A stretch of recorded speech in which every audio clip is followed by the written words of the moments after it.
各位朋友，你敢相信吗？伊朗把美国给打怕了。我这刚看到美国的新闻说，川普已经单方面停火了。大家都知道啊，美国已经打了这个伊朗快半月了，是吧？天天去轰炸。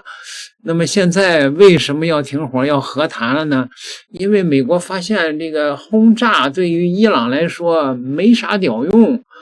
为什么呢？因为伊朗的这个国土面积还是非常广大的，而且呢，你记得我曾经说过一句话吗？说不能出动陆军平推灭其国的战争，全都是菜鸡互啄，包括俄乌战争，是吧？就美国的这种对伊朗的基础设施对这个军事目标的这种打击呢，因为伊朗的国土太过于广大就跟那个撒芝麻盐一样，对于整体的国力来讲根本就没什么作用。你再加上伊朗也不完全是农业国了，是半个工业国了而且伊朗这个修复的速度也令美军绝望。مسیر فری پل کیورستان است که مسیر رفت آسفالت کردن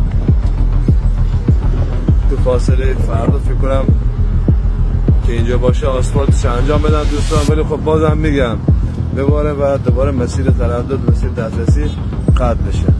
ان شاءالله فکر کلی بکنم دوستان. این حالا你炸人家一座桥几个小时就在旁边给你修好了，都是所以说美国花的成千上百亿的这种美元，对吧？你伊朗同样有损失，但是呢，美国跨越这个大半个地球去打，那美国损失太大呀。而且伊朗这两天犹如神助，咱也不知道他在哪儿淘回来的技术，也没准是沙漠里长出来的。伊朗的导弹是越来越准了伊朗现在反正就认准了一点，你不是美国从那个英国起飞那个所谓的 B-1B 远程轰炸机吗？我打不着英国的基地，我还打不着你这个中东的那些领航站呢，那些这个帮你指挥目标的电子战部队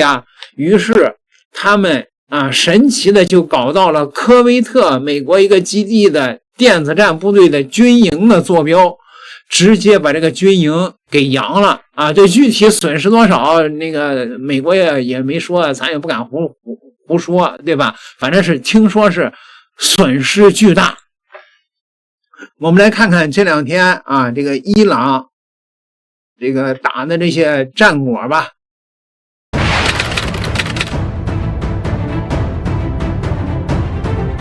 据伊朗法尔斯通讯社25号报道，根据最新的卫星图像，美军在约旦军事基地的弹药库被摧毁。报道称，伊朗对美国陆军特种部队弹药库的袭击，除摧毁了储存的弹药外，弹药二次爆炸还对邻近的装备和支援设施造成破坏，给美军的后勤网络带来额外压力。美军从其他基地调拨弹药，将增加作战成本，延长后勤支援时间。伊朗法尔斯通讯社当天还发布卫星图像，显示伊朗导弹击中美国亚马逊公司位于巴林的数据中心。伊朗伊斯兰革命卫队此前称，该设施是与美国军方交换敏感信息的主要节点之一。另据报道，伊朗伊斯兰革命卫队发言人穆赫比当天表示，在过去15天内，伊朗伊斯兰革命卫队摧毁了11架停放在基地地面上的美军战斗机和直升机。此外，伊朗还摧毁了17架军用无人机、1架停放在机库内的 F-15战斗机、1架 P-8反潜巡逻机、1架 C-17运输机和8架空中加油机。目前，上述说法尚未得到美国军方证实。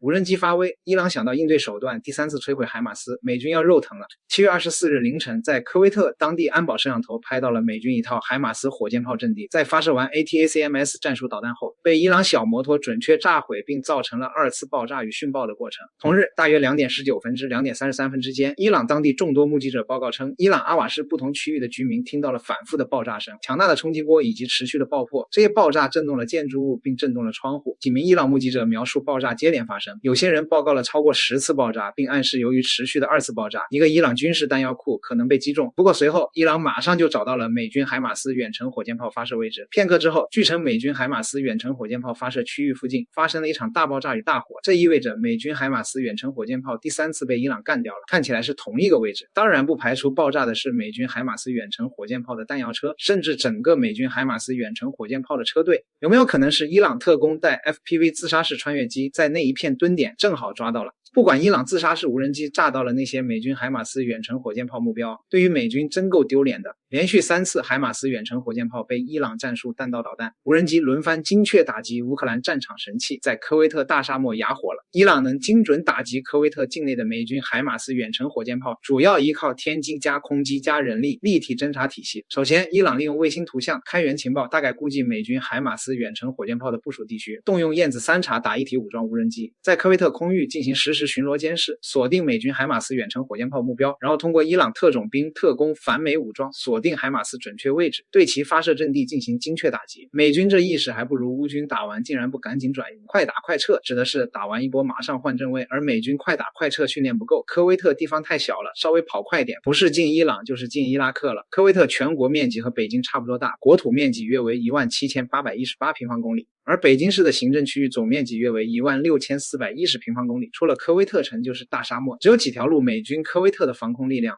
对伊朗无人机天上转圈完全没干扰，伊朗就是派人蹲着拿手机爆点都行。海马斯远程火箭炮在乌克兰是神器，在伊朗就水土不服了。未来美军如果坚持在科威特使用海马斯远程火箭炮，那么损失将会翻倍的增加。伊朗不单单有弹道导弹远程自杀式无人机，还有数量庞大的察打一体武装无人机和巡飞弹，这个在地面战时很有用。而美军海马斯远程火箭炮也没地方跑，在当地只有美军基地里是安全的，出了基地大门还指不定发生什么，搞不好踩雷了。美军海马斯远程火箭炮在科威特这种一望无垠的大沙漠地区完全没有机动空间，和乌克兰战场完全是2种战场环境，藏在基地内才是最好的地方。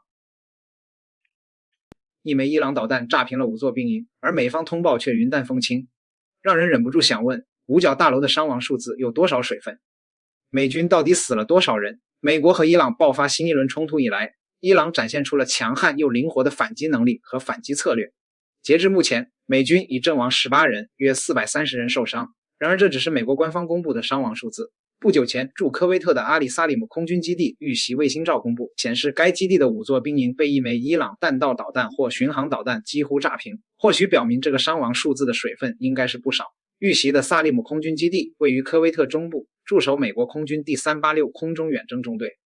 2005年开始逐渐成为美军在中东地区的主要后勤枢纽，承担了驻科威特和伊拉克美军超过 90% 的物资中转任务。外界评估认为，该基地管理的预制仓库内存放了大约5万件各类装备。虽然是后勤中心，但萨利姆基地部署了爱国者防空系统，超过3000米的机场跑道也可以随时起飞各类战术飞机，直接对伊朗西部边境造成威胁。那么萨利姆基地成为被伊朗革命卫队优先打击的目标，也就在情理之中了。从伊朗媒体发布的卫星图来看，遇袭兵营可能位于萨利姆基地东北部的营房区，这里坐落着大量可供基地人员和驻军居住的半永久式兵营，至少住得下上千人。其中一排9座兵营，总长度约140米至150米，导弹非常精准地落在兵营中部，基本摧毁5座兵营。紧邻的2座兵营也有一定损毁，只有最外侧2座保持相对完好。如果从左到右编码计算，这个小型营房区的第4、5、6号兵营几乎消失。3号和7号兵营的建筑结构散架，周围还散落了大量建筑材料，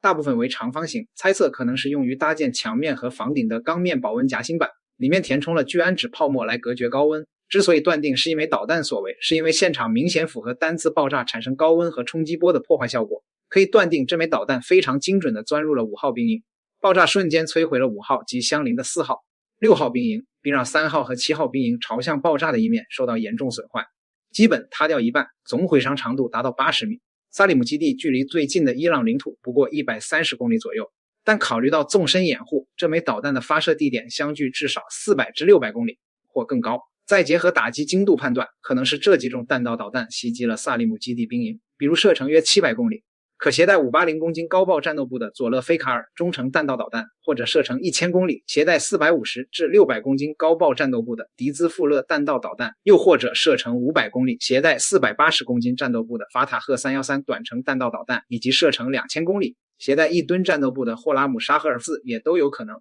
这是新一轮冲突爆发以来被伊朗直接摧毁的第3处美军兵营。有消息认为可能是报复美军袭击伊朗军队兵营，并造成较大人员伤亡。不过相比起令人惊叹的打击精度和效果，还是美军这次有多大伤亡更引人注目。从规模来看，这几座兵营最少也能供上100人居住。如果当时住满了美军士兵或人员，那么伤亡绝对是个能让特朗普马上被弹劾的数字。当然，遭到伊朗多次弹道导弹袭击后，美军也肯定不会蠢到继续把人员集中在少数兵营中居住，因此推测这几座兵营肯定是有人在居住，只是没那么多。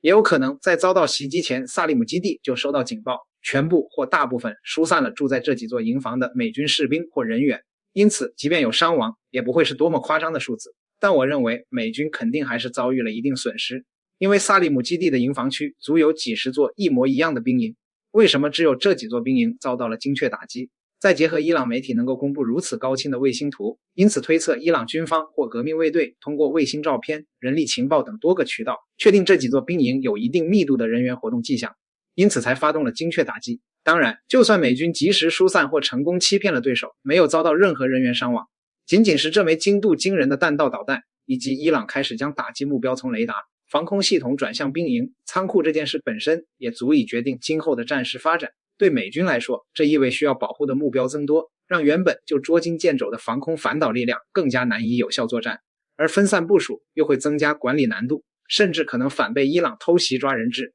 另一方面，表明伊朗将作战重点从打击装备转向打击有生力量，通过造成美军大量伤亡来制造舆论压力，迫使美国政府重新考虑对伊战争的性价比，而且还能威慑科威特这些有美军基地的国家。可一旦造成美军大量伤亡，可能会让特朗普政府下决心扩大战事并发起大规模报复。那么这样一来，波斯湾的战争就会朝着不可控的方向一条道走到黑了。报道援引2名知情人士的话说，在过去2周里，特朗普每天下午都会批准军方提交的打击计划，而这些行动通常在数小时内便会执行。但24号，特朗普收到类似计划后，并未予以批准，相反，他指示军方不要进行打击。报道说，特朗普此举一方面表明他愿意为外交努力创造更多空间，另一方面也说明他意识到，除非重启大规模军事行动，否则美军目前的空袭已难以进一步取得成效。消息人士称，美军仍在就可能恢复的大规模作战行动制定计划，但特朗普尚未做出决定。报道还说，特朗普下令暂停打击的几个小时前，一个阿曼代表团抵达伊朗，就重新开放霍尔木兹海峡的新安排进行会谈。2名该地区的消息人士表示，谈判已取得进展，阿曼与伊朗可能会在周末达成协议。特朗普24号下午在白宫对媒体说，美国目前正在与伊朗进行谈判，随着时间推移，伊朗方面在谈判中变得更加认真。特朗普同时威胁说，美军已整装待发，如有需要，可将对伊朗的军事打击提升至更高强度。美国打了13天发现耗不下去了，竟然宣布单边停火了。但是呢，中国的网友给伊朗出主意你千万不停你应该继续打你要放弃所谓的这个谅解备忘录这个幻想吧